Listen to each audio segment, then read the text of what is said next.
Hello, I'm Claire Smith and welcome to my channel. So today's video is a bit more of a serious one.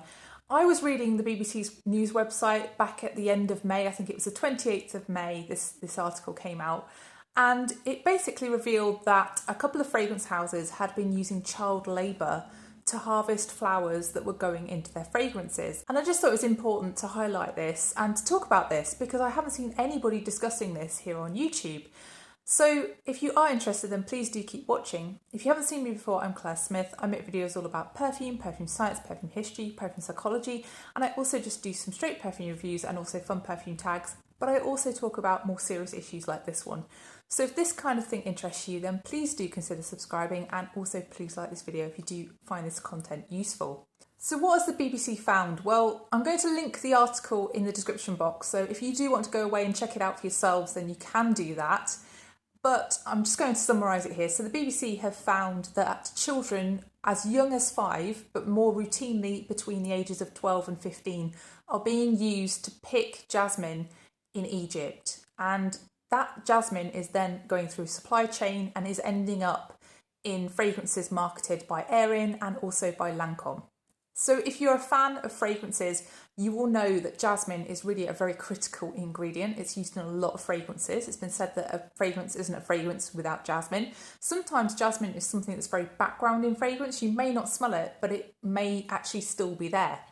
So jasmine is really crucial, and Egypt actually produces over half the world's supply of jasmine. So the 3 fragrances where this jasmine has ended up are actually Lancome Idole L'Intense, also Aerin Beauty's Limone di Sicilia, and Aerin Beauty's I Cat Jasmine. So it's important to point out here that Lancome are actually owned by L'Oreal, and L'Oreal own loads of brands. They're a huge conglomerate. They own brands such as YSL, obviously Lancome, and also Mugler, Maison Margiela, Ralph Lauren, Giorgio Armani, Victor and Rolf, Diesel, Cacharel, Atelier Cologne. Similarly, Estee Lauder also are a huge conglomerate that own a load of different fragrance brands. So they own brands such as Tom Ford, Aerin Beauty obviously, Frederic Malle, Le Labo, Kilian and Jo Malone. So industry insiders have actually told the BBC that these huge conglomerates are trying to squeeze budgets, and that is resulting in low pay at the end of the supply chain for the people actually doing the picking of the jasmine. Egyptian jasmine pickers are saying that this forces them to use their children as labour. In Egypt, it is actually illegal for anybody below the age of 15 to work between the hours of 7 p.m. at night and 7 a.m. in the morning.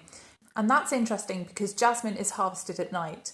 Flowers actually contain a higher level of the actual fragrance compounds at night, and so that's why they are harvested then.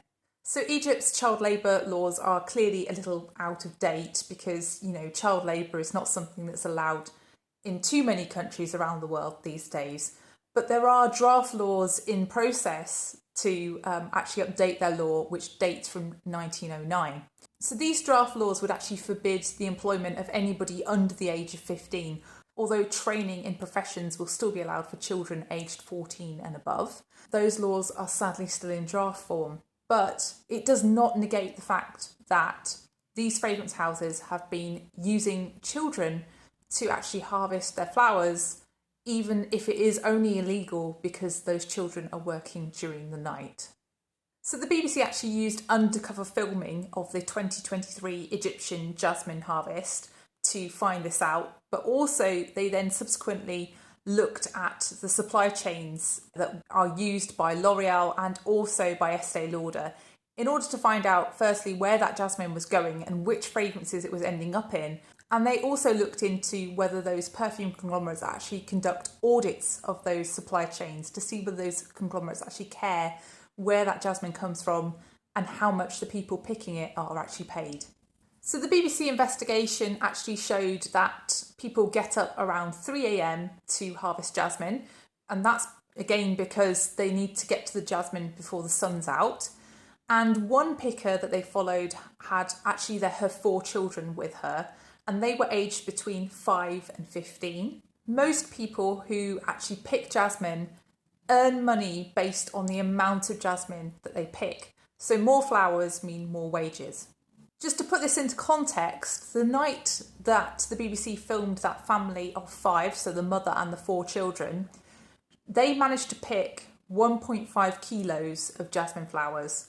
And that equates to $1.50, $1 of payment. And that equates to £1.18 in British pounds. So clearly I don't know the cost of living in Egypt, but to me that seems not very much for 5 people's work for one night. And I do know that the inflation rate in Egypt is at an all-time high at the moment. And the BBC reports that pickers often live below the poverty line because they just don't earn enough money. So let's look at the pricing of the fragrances that are involved in this. So Lancome's Idole L'Intense is priced at £125 for 100ml. That's the RRP. The Aerin fragrances are variously differently priced. So Limone de Sicilia is priced at £230 for 100ml, and iCat Jasmine is priced at £150 for 100ml. So that one picker and her 4 children in one night managed to pick 1.5 kilos of jasmine flowers. So how much oil would that actually produce? So 1.5 kilos of jasmine flowers is around 8,000 buds. So that's a lot of picking. So actually when you look at the yield of oil from jasmine blooms, it's around 0.033%. So it's really not a lot. So that 1.5 kilos of jasmine would actually yield around 0.5 grams of finished jasmine oil product. So I'm not an insider in the perfume industry. I don't know how much jasmine oil actually sells for, and I don't know how much jasmine oil is used in the final perfume products. But to me, $1.50 for picking 8,000 blooms in one night is not a lot of money. So the price paid to those pickers is actually set by the factories that actually extract the oil from the jasmine. But the landowner of the jasmine field also receives 1/3 of the picker's pay as well. The BBC filmed across the jasmine harvesting region of Egypt during the summer of 2023, and many residents told them that they needed to involve their children in the work because they simply didn't earn enough if it was just them doing the picking. The BBC estimated that up to 30,000 children may be involved in the jasmine harvest in Egypt. The BBC discovered that perfume conglomerates actually do employ auditors to look at their supply chains. These aren't publicly available records, but by posing as a buyer supposedly looking for ethically sourced jasmine, the BBC was able to read them. It was clear from one report that ethical issues did exist, but they were allowed to continue despite being in the auditor's reports. For the other report, any inspections were pre-announced and they only looked at the factory extracting the jasmine oil. They didn't look at the further supply chain, so they didn't look at the farms and they didn't look at the pay for the workers. A lawyer contacted by the BBC said that the auditors were only auditing what they were paid to audit by the perfume conglomerates, and that this might not include the price paid to the people actually harvesting the jasmine. And this is going to be a root cause of child labour. When the BBC contacted the factories and asked them whether they were using child labour, the factories said that they did not use child labour and they did not use child labour on their farms either. But they did concede that their jasmine was harvested by independent pickers. When asked to comment further, the factory said that they do not employ pickers below the age of 18, and they also maintained that the price paid for the jasmine was actually relatively high, and that jasmine picking was a well-paid job in Egypt.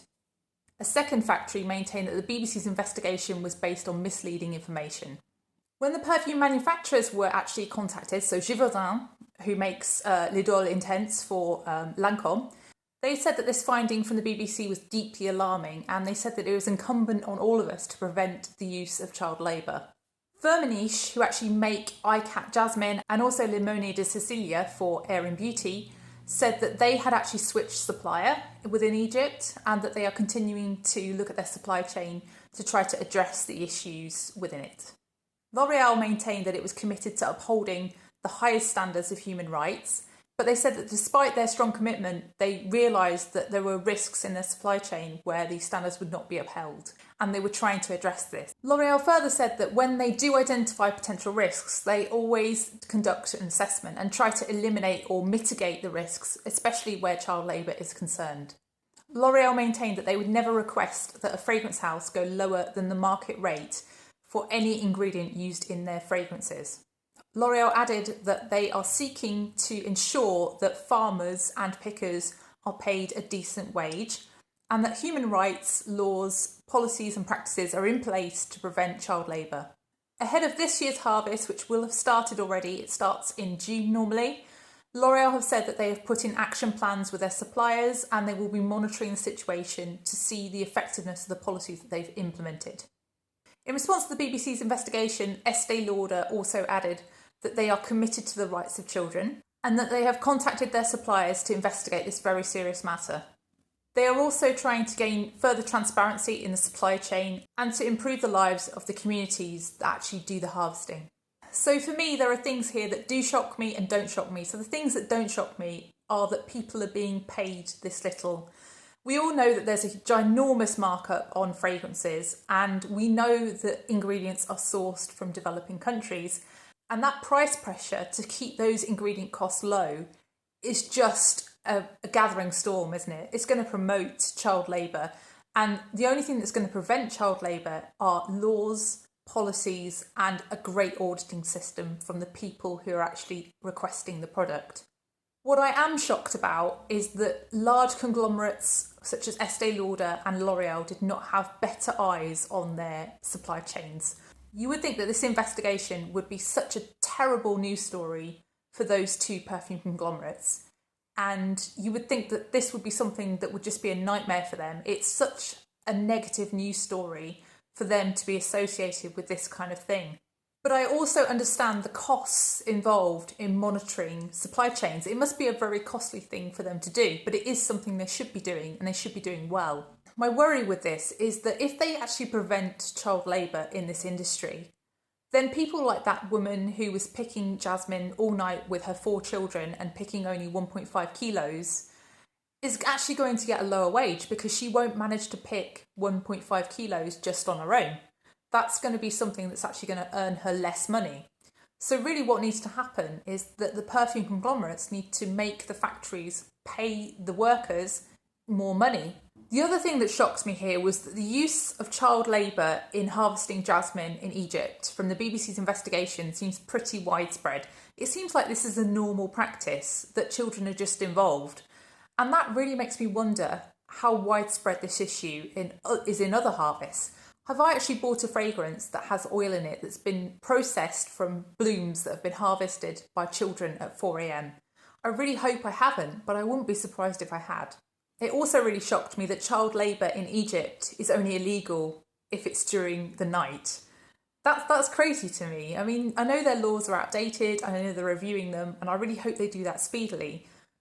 But how is it only illegal because this harvest is going on at night? I think the lawyer who was interviewed by the BBC as part of this investigation and as part of this news story really sums up my feelings on this whole situation. So she said that the responsibility does not lie with the consumer, because how can the consumer possibly know the supply chains involved and the laws and practices involved in all of the various different countries? She said that the responsibility actually lies with the lawmakers and also with corporate accountability. So what do you think? Were you surprised by this? Is this something that you ever thought you would see with designer fragrances? Do you feel that perfume conglomerates need to take better responsibility with their supply chains? Please let me know down below, and thank you so much for watching. If you have enjoyed this video or if you found it useful, because it's not exactly the nicest video in the world, is it? It's not the nicest topic to talk about, then please do give me a thumbs up, and also thank you so much for watching, and I'll see you in the next one. Bye.